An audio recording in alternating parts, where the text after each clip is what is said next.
Hello, shortcuts. Stephen here, still rocking the television look. R.I.P. Tom Verlaine.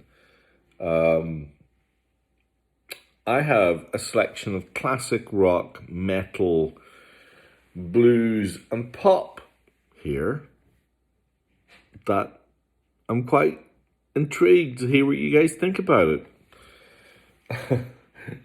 I'm going to start here. This is magnificent.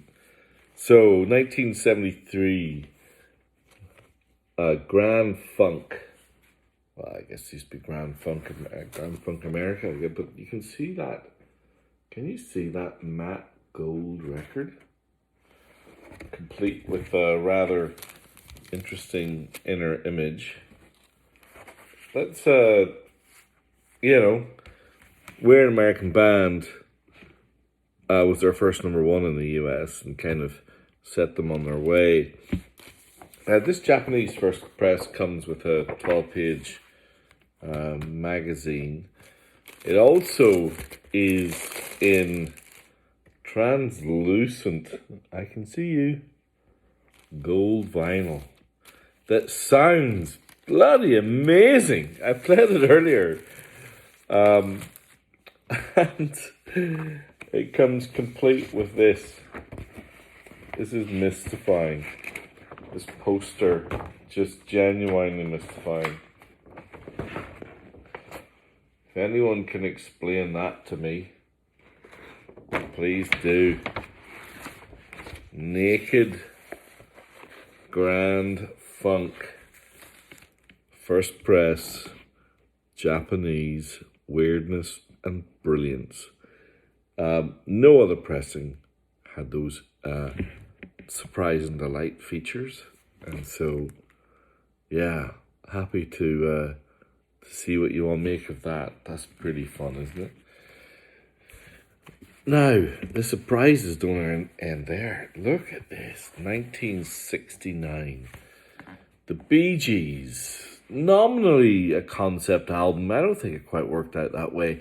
This record was very divisive. Robin Gibb ended up leaving the Bee Gees for a while because they couldn't agree what the single should be off of it. This is the Bee Gees' Odessa. This is a Japanese first press with the velvet sleeve in really good nick and the gold proof.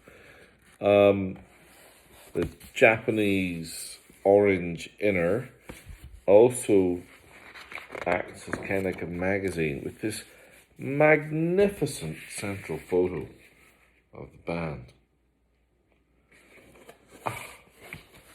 Utterly tremendous stuff. Plus the lyrics in English of the record, which is a double LP. One that I've been enjoying far more than I ever thought I'd enjoy a Bee Gees record, but still think someone out there will love it more than me. So, by the premise of the club, there it is. Now, this is pretty cool. This is a Japanese first press promo copy of Nick Cave and the Bad Seeds, Kicking Against the Pricks. His third album of cover versions, some of which are still strikingly odd cover versions to this very day. The Long Black Veil, and my personal favourite, Something's Gotten Hold of My Heart. Although I do like the cover of By the Time I Get to Phoenix as well, because I am a Glenn Campbell fan, as some of you know. So, yeah, Nick Cave. So this was the album that heralded the kind of classic 5-piece Bad Seeds combo with Blixo and Harvey, and I can't remember the name of the drummer. The drummer joined for this record. Yeah. Now, from the sublime to the rather ridiculous, This is probably the ultimate sleaze metal album of all time. This is Wasp's debut album. Look at that. Japanese first press, marvelous condition. If you like your sleaze metal, that's a fun record to own. Me, I'm more of a Judas Priest dude, and this is their fifth record, Killing Machine. I think the last record of the 70s. Probably the last of the classic Judas Priest, kind of more complex, almost kind of proggy Priest. This is where the transition to some of the more, the kind of, so the production has a greater sheen going forward. But this record rocks and bucks like a Bronco. Hellbent for Leather, of course, being somewhat of a classic. And Rob Halford's voice on Killing Machine is pretty incredible. What he's able to do. Surprisingly accessible. And also incorporating this kind of tap style guitar solo in places, which became somewhat of a staple of hair metal in the 80s, but in the late 70s was still somewhat of a revelation, and sounds pretty bloody good. Now, talking about pretty bloody good, this is probably my favorite blues album of all time. Although I do think Miss Indianola Mississippi Seeds by B.B. King is creeping up on the outside rail, but this is Hoodoo Man Blues by Junior Wells, and as importantly as Junior Wells on a harmonica, Buddy Guy on guitar, and he plays that guitar through a microphone amp like you would not believe. On the day they went into the studio, his guitar amp broke, and so that's partly why there's this, spidery tone to the guitar, but it sounds utterly magnificent. Now, talking about guitars, Carlos Santana. This is by a mile the best Santana album. This is the Japanese quadraphonic hard cardboard gatefold of Abraxas. I very rarely get it. It's brilliant. If you don't have it, this pressing is killer. I love the Tower of Power. Every time I get the opportunity to add a Tower of Power to my box, I do. I've introduced a bunch of you to the Tower of Power, and no one has ever got upset at me about that. If you don't have this album, it's utterly brilliant. Back to Oakland by the Tower of Power. Highly recommended, as is this, of course. Cosmos Factory, always worth grabbing. The Japanese hard cardboard gatefold, first press. Sounds as good as you're ever going to need to hear that record. Now, this is a Japanese first press of Kate Bush's third record, Never Forever. Famous, of course, for Babushka, Breathing, Army Dreamers were the three main singles, but it's a brilliant album. And she won every award going in the UK at that time for just being an artist par excellence. She never once lost it. But Never Forever is a brilliant listen. I am increasingly, though, a huge fan of the record that came after, The Dreaming. If you ever get a chance to pick it up, you should. It's great. Now, on a whole different level of female stardom was Madonna.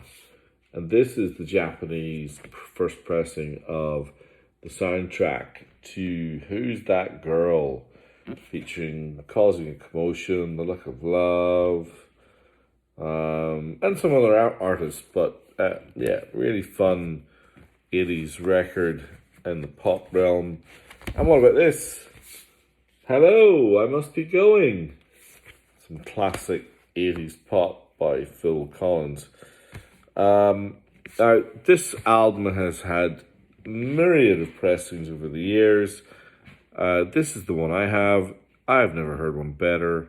This is the Japanese first press on hard cardboard gatefold of Harvest, one of the seminal albums of the 70s. Now, yeah, I think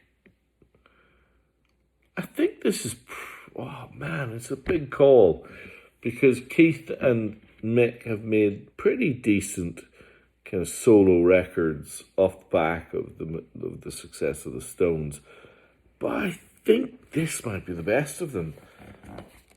I love the name, I love everything about it. I've got my own album to do by Ron Wood. I think it was around at the time of Goat's Head Soup. It's kind of got that feel to it. Ian McLagan on keyboards.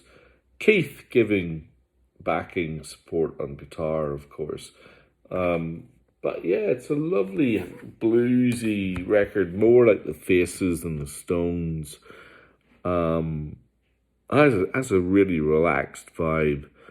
I love it to bits. I talk about a relaxed vibe. What about this? Working Man's Dead by the Grateful Dead. It's a kind of weird thing where the art, the back and forward sleeves are kind of printed upside down to each other, but this is the Japanese first press on the green Warner label. I have a copy as well. It sounds really lovely. I don't think folk expect Grateful Dead to sound like, in some places, an even more drugged out and mellow Crosby, Stills, Nash and Young. So call out to David Crosby, who also passed away very recently. But Working Man's Dead is a very pleasant listen indeed. And the Japanese pressing has a beautiful lilt to it. It just oozes quality, as does this. If you don't have this, Tusk by Fleetwood Mac, berate yourself forthwith, because it's magnificent. And it's somewhat of a touchstone in our house, because it's often the record that I use if someone says to me, can you play something on your stereo? And I go and put this on, and 2-3 songs in, someone will go, is that Fleetwood Mac? And I'll say, yeah, that's Fleetwood Mac. And they'll say, what album's that? I'll say, that's Tusk. And they'll go, really? That's Tusk? I thought Tusk was like weird and I go, no, Tusk is magnificent from start to finish. It is Christine McVie's. I think it's her high point. I think the band just play brilliantly. I love the experimentation of songs like, say, the title track just by itself. I love the fact that it starts with a mellow kind of middle of the road ballad. They had reached a point after Rumours where they literally did not care, and they could do whatever they wanted, and they did. And good on them. I love it. Alrighty. You cannot go wrong with this. B.B. King, Live at the Regal, regularly features as the best blues album of all time. Lovely pressing, slightly different sleeve, but there you go. And why don't we finish with this? Something that I rarely have. Sgt. Pepper, 1976 pressing. Read the reviews on Discogs. Folk love it, and rightfully so, with the Obi. And it also includes the marionette kind of insert that was in the first run of Pepper releases. Yeah, it's a great copy. Whoever snaps that up will be very pleased with themselves. Alrighty, that's the classic rock, sleaze metal, heavy metal, funk, blues, pop combo. I hope you enjoyed listening, as always, and maybe something tickled your fancy. You never know. Any feedback or questions, reach out as always. All the love from Stephen to the Shortcuts crew. Hope you enjoyed this week's videos. Good to be back, and I will see you at 9 p.m. sharp on Wednesday evening. All the best.